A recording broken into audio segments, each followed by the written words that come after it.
আপনি দেখছেন news now, আমরা জানি কোনটা খবর। त्रिपुरा ने मजबूत बंगाल के खिलाफ अपने घरेलू मैदान पर शानदार बल्लेबाजी का प्रदर्शन किया। सोमवार को तीसरे दिन का खेल खत्म होने तक त्रिपुरा पहली पारी में 63 रन से पीछे है। हनुमान विहारी के नाबाद शतक और कैप्टन मणिशंकर मुरा सिंह के नाबाद 42 रनों की बदौलत त्रिपुरा अपने घरेलू मैदान पर बंगाल के खिलाफ रणजी ट्रॉफी के एलीट ग्रुप में अंक साझा करने की ओर अग्रसर है। बंगाल द्वारा पहली पारी में बनाए गए 336 रनों के जवाब में तीसरे दिन के अंत तक त्रिपुरा का स्कोर 7 विकेट पर 273 रन था।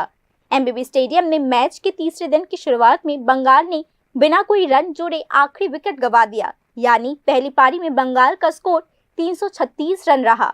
इसके बाद पहली पारी में त्रिपुरा ने 29 रनों पर लगातार 2 विकेट गंवा दिए। फिर त्रिपुरा ने 35 रनों पर लगातार 2 विकेट गंवा दिए। त्रिपुरा का 5वां विकेट 53 रन पर गिर गया।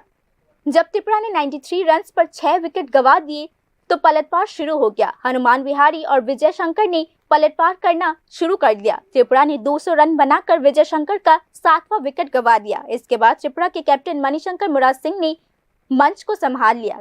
दिन के अंत में जब खिलाड़ी ड्रेसिंग रूम लौटे तो त्रिपुरा का स्कोरबोर्ड 60 विकेट पर 271 रन था। इस समय हनुमान विहारी 121 रन्स और त्रिपुरा के कैप्टन मणिशंकर मुरा सिंह 42 रन्स बनाकर नाबाद है। मैच का चौथा दिन मंगलवार को खेला जाएगा। क्रिकेट विशेषज्ञों का मानना है कि इस 5 मैच का फैसला चौथे दिन ही हो सकता है। ऐसे में त्रिपुरा की कोशिश बंगाल की पहली पारी के 336 रनों के स्कोर को पार करने का है।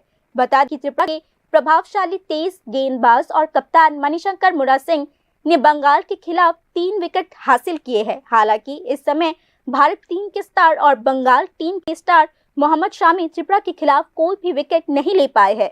Bureau report, news now.